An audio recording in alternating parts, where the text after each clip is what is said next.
Hi there, this is your girl Kenya LaShawn, and I want to talk to you guys real quick about taxes. It's tax season, and I just want to talk to you about taxes. All of this information is stuff I picked up by reading and listening to other podcasts. My opinion is put in there, but I just don't want it to be as if I'm, taking other people's stuff and whatever the case may be. I listen to a lot of podcasts, I do a lot of reading, and this is what I come up with. So we're all excited about tax season because, we get all this money back at the end of the year or beginning of the year from what we paid into it last year. We overpay in taxes as it is. And then at the end of the year, basically they give us back what we've overpaid,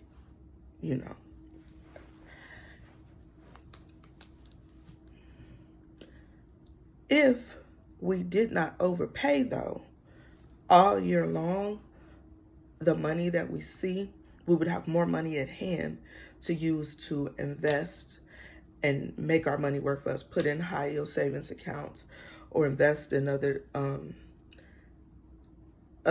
assets, things to make us more money. But instead, we receive less, we pay the government, and then at the end of the year, the government says, oh, you didn't owe us $20, you owed us $10. So here's your $10 back. And then we take the $10 and then we go and get caught up on bills, buy the things that we wish we would have bought all year, but we didn't have enough money. We go buy TVs and rims, and some of us, I'm gonna leave it there. So, the talk now is to get rid of income tax. POTUS wants to get rid of the income tax. And a lot of us are saying, hey, that's not a bad idea. We paid $5.1 trillion into the IRS last year as a people. $5.1 trillion went to them.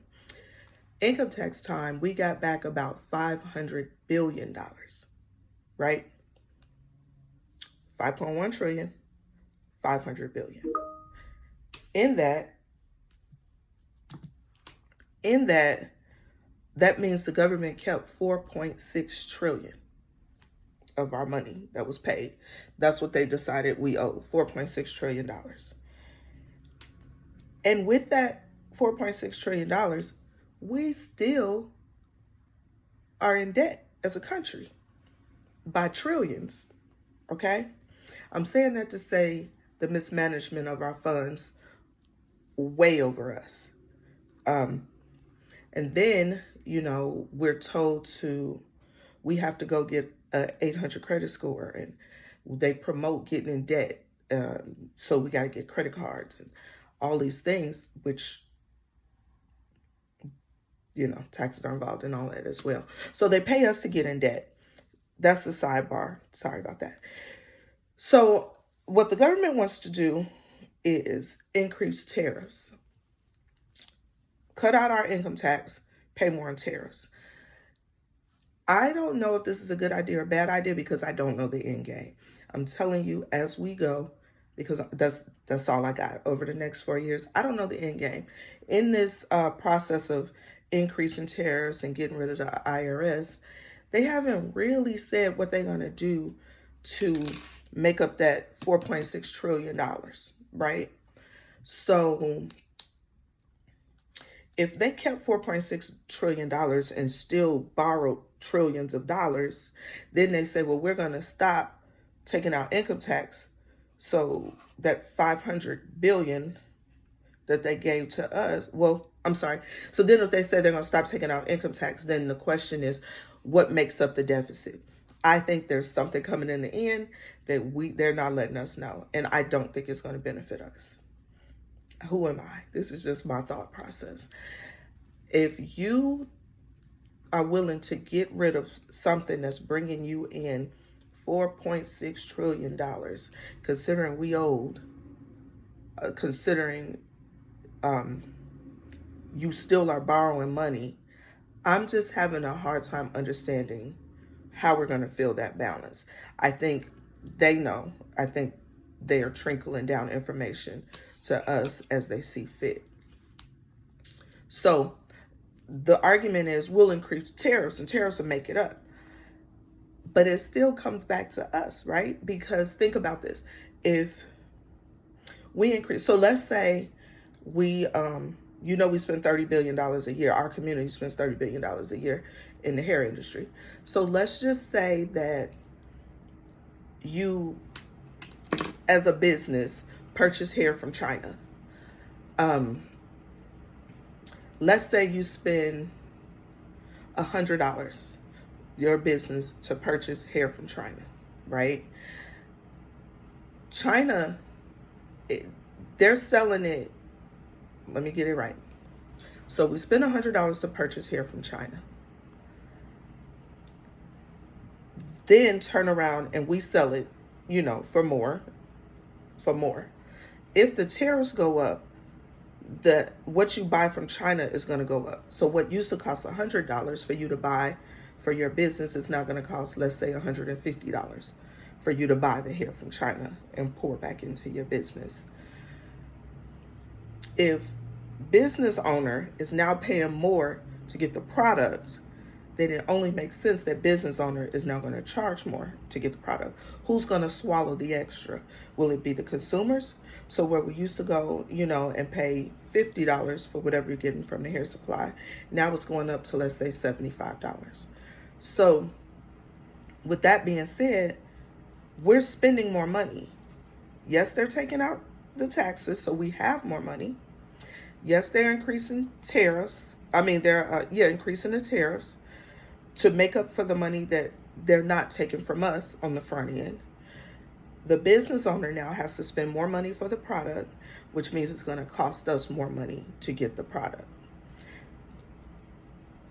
I don't think that that's enough. I really just don't see that being enough to make up that $4.6 trillion. I don't know how it would affect small business. I don't know. I think it'll maybe increase. We'll start spending more because we got more money.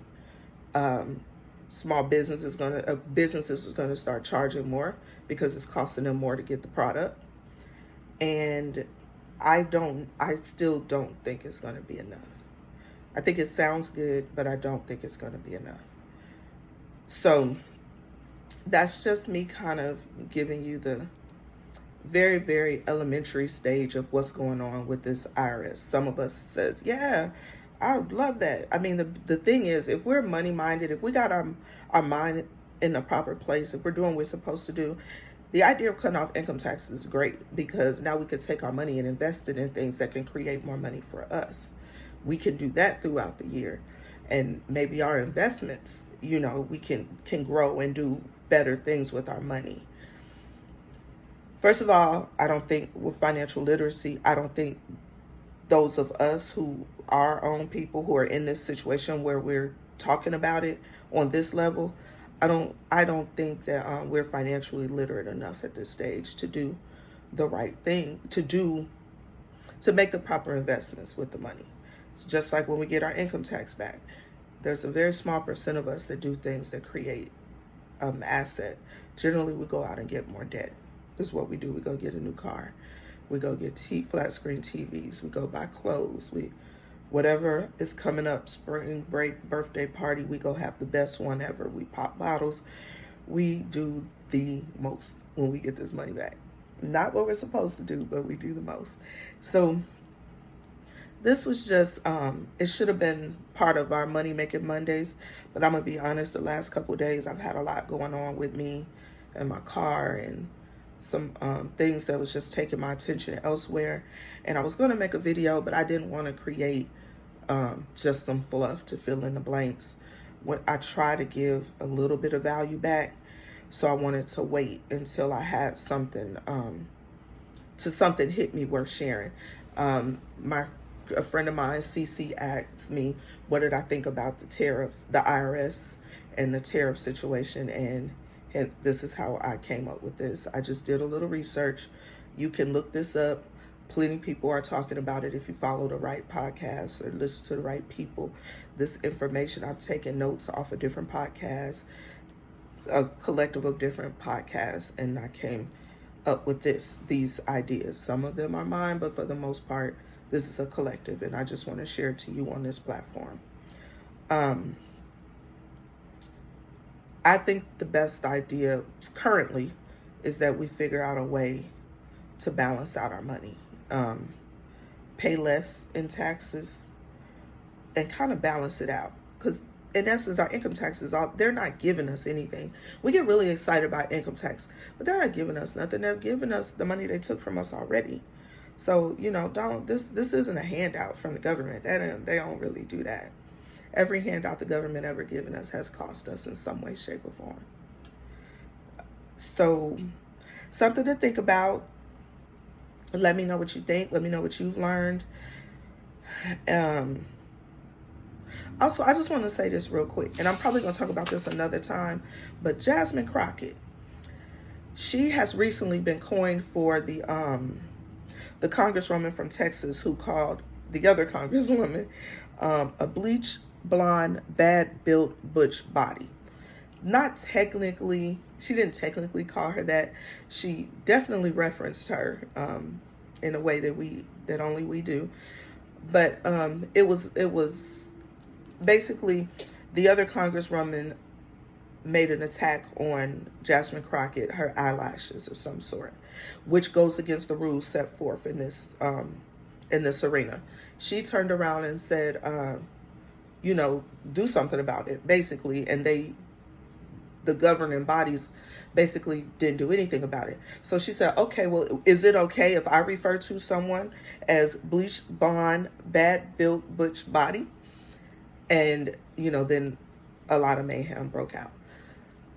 I love Jasmine Crockett. I love her power and her fearlessness as it relates to what's good and fair and honest and right for the people she represents. I hate that it has to be a coin phrase before we care. You got to say something really jazzy and fly at the mouth before we really start caring. But if you just look into her, she's actually saying a lot. She's doing a lot. She's being fearless when a lot of people are not. And I encourage you to just look into her maybe and learn a little bit more about her position. And from there, it'll drag you down a rabbit hole of other Congress people who are really standing and trying to fight with us and fight for the things that benefit us as a people. So I'm just leaving you with that little bit of information. Look for Jasmine Crockett and just, you know, get to know her a little bit. That's all I had to share. Subscribe, like, comment, and share my video, please. It's a little thing for you, but it's a big thing for me, and I really appreciate everyone who's been doing it and really feeding into me, giving me ideas, giving me topics, calling. I really appreciate you guys. I'll see you in the morning.